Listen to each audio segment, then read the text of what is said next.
welcome to my Chicago Marathon training series titled Chicago 242. The goal here is to get under 2 hours and 42 seconds in the marathon, this Chicago Marathon this coming October. I finally broke 3 last fall, 3 hours, and I ran a 2:48 in Carmel Marathon this past spring. So my next goal is to get under that 2:42 mark, and training has been a little back and forth so far. But if you're returning and you really like this series and you like this channel, if you could do me a favor and just hit the like button to push this video and series out to more people, if it might be more beneficial to them to see it, that'd be greatly appreciated. All right, so the last episode I made a 10K race recap on the Big Ten 10K race that I did. And I didn't make an episode in between because my personal life has been a bit crazy recently. I've been working on a feature-length documentary and we finally got to a full rough cut just a few days ago. It definitely impacted my training, my ability to get out and stick to my training plan. I just want to cover the last 2 weeks and how kind of messy it's been and how I'm ready to really get back on the horse and get dedicated to this plan. So here I have my 2023 Chicago Marathon training schedule. It's a Google Sheet that I have adapted after the Fitzinger plan from Advanced Marathoning, the 3rd edition book. The past 2 weeks here, you can see that I've only hit about 51 miles in each week. And going into the trip that I'm on right now, I'm in North Carolina right now from Chicago, but we're on our 10-year anniversary. You want to say what's up? You say hi. You can raise your hand in the air. I just had to completely miss my long run, which was kind of tough to deal with psychologically. I'm getting back on the horse. I have 2 runs on this trip already, and I'm gonna feature them at the end of this video. I just wanna go through a couple of workouts the past, really last week, that made me feel super good about where I'm at fitness-wise still. So the first being this 21-mile run that I did, long run, was recommended by an internet friend, Michael, to run my long runs with some marathon pace miles last training block, to not just run them easy, but to put surges in there. And even the Fitzinger plan says to do that. So my next 16-mile long run is going to be some marathon paced running, with 12 miles of the 16 being marathon pace. But in this one, I really wanted to put in a decent bit of them. Yeah, so I did 1, 2, 3, 4, 5, 6, 7, 8, 9, 10 marathon paced miles. Now in 242, I need to be at 6:11 per mile or faster, which is right around, I think, the 350 to 351 per kilometer mark. So I did 4 miles of warm up and then I alternated on and off marathon pace miles. So 606, 721, 607, 719. And I hovered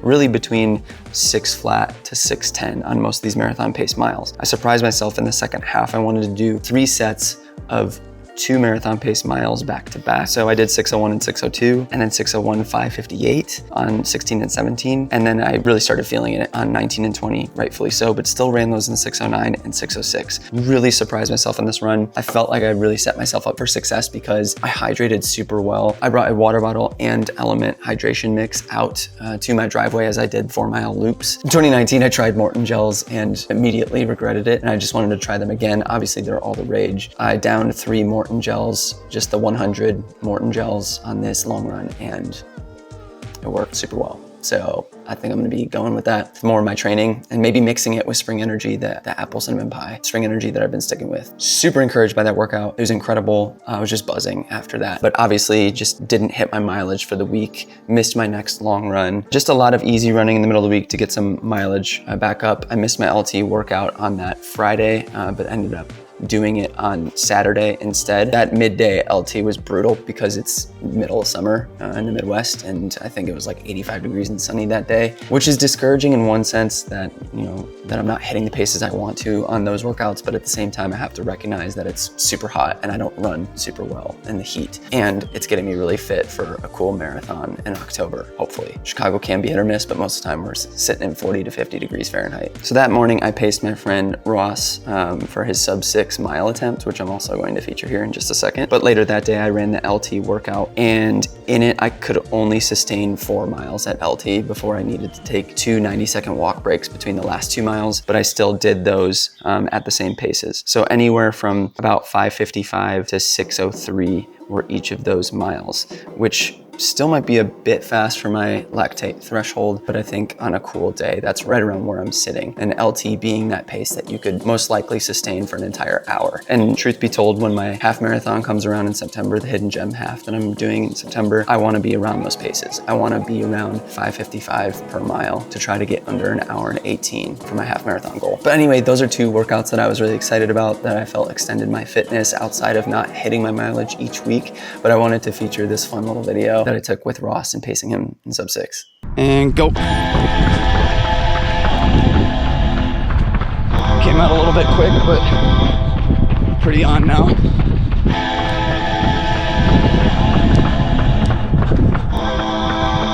$49.90. Perfect.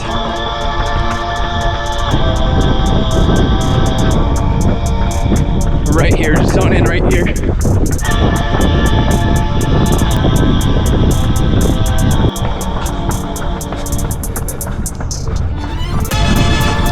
$150 left. You're on pace for a 5:55. Come on. Empty the tank. Empty the tank. Come on. In the bag.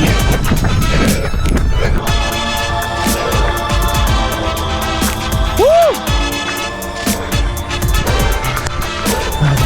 5:53.86. Dang, dude. That was great. You crushed that, man. Just gotta do 5 more. Defaulted to a rest day instead of my long run, and then we traveled here to North Carolina, full road trip day. So I rested 2 days straight and then ran a 10-miler the first evening we had here, which was just gorgeous. Super beautiful sunset.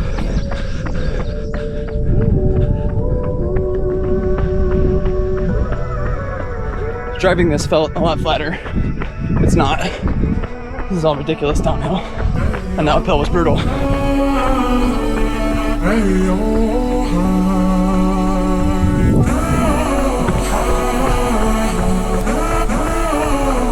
I'm always so freaked out to run in rural places because of dogs, but he's not very intimidating. Just a little terrier.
I didn't realize we're going to be at like 2,200 feet of elevation, so that's a factor. And then, yeah, just a lot of up and down on the hills. But with 2 days of rest, I felt super fresh and ended up running like a 7:24 average, and it felt super easy. So that was great. Really enjoyed the Cloud Surfer, but I did a 14-mile run on my birthday last week in them, and I had a pretty sore hamstring afterwards. And a friend, Brandon, told me that with that shoe being so soft, it needs to really just be part of the rotation because my feet aren't used to a shoe that's so soft, and it could very well be messing with the micro parts of my muscles that I'm not used to using. Might just need to make an adjustment in putting firmer shoes in the lineup and kind of rotating them in and out. And then finally, I was reading the wrong day. I thought I had a 14-mile medium long run, but it called for a 15-mile. And so I wanted to do 800-meter repeats within this 14-mile workout, 15-mile workout. I don't know why I decided to do that. I think I just wanted to hurt a little bit given the fact that I rested for 2 days and wanted to put something with some speed in there because I have a 5K race next week, Tracksmith Twilight 5,000 meter on the track. And all right, the goal here is to do 800-meter intervals, 6 of them within a 14-mile workout. I did about 4.5 miles of warm-up. Most of it was uphill, so I'm gonna start sending the 4 reps of 800 downhill. Then the last 2 will probably be uphill on the way back. Here we go, aiming for around 245 per 800.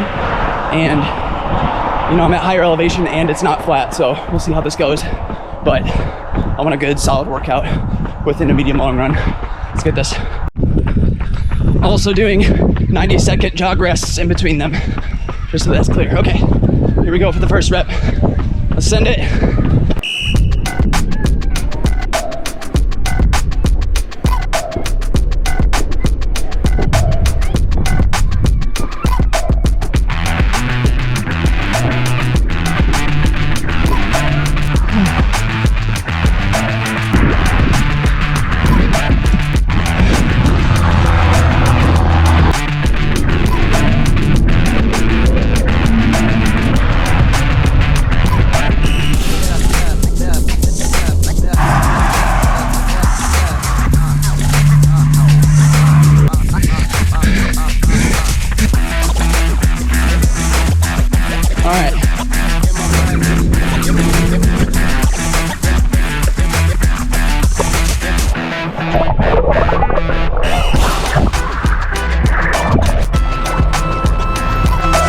It's obviously so fun to evaluate statistics and your training schedule and time trials and races to see what you're capable of in the distance you're trying to race or trying to train for. But in all reality, the biggest win for me, and I hope you feel this as well, is just having health, having the ability to train. Because without it, we can't ever even think about pursuing those goals. And I was having a conversation with my wife on the way here to North Carolina. Yeah, my training schedule may have gotten flipped upside down already.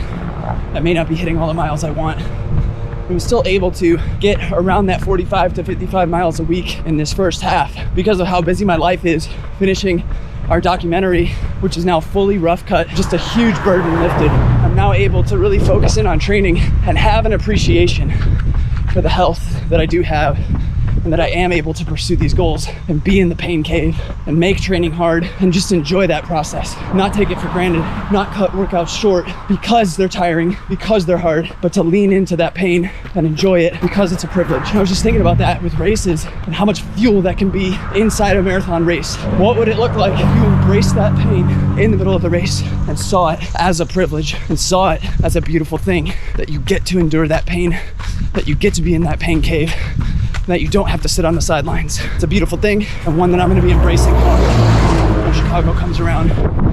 Loving that pain cave. If you're watching this and you are injured, I'm sorry that that's the case. And I'm sorry if this sentiment makes you angry or frustrated, but I encourage you to work towards getting healthy again so that you can experience that privilege once again and not overdoing it, but getting back to what you know you can be. I hope you guys are staying healthy and crushing your goals, and I'll catch you in the next episode. Next time, Floberg runs. Peace.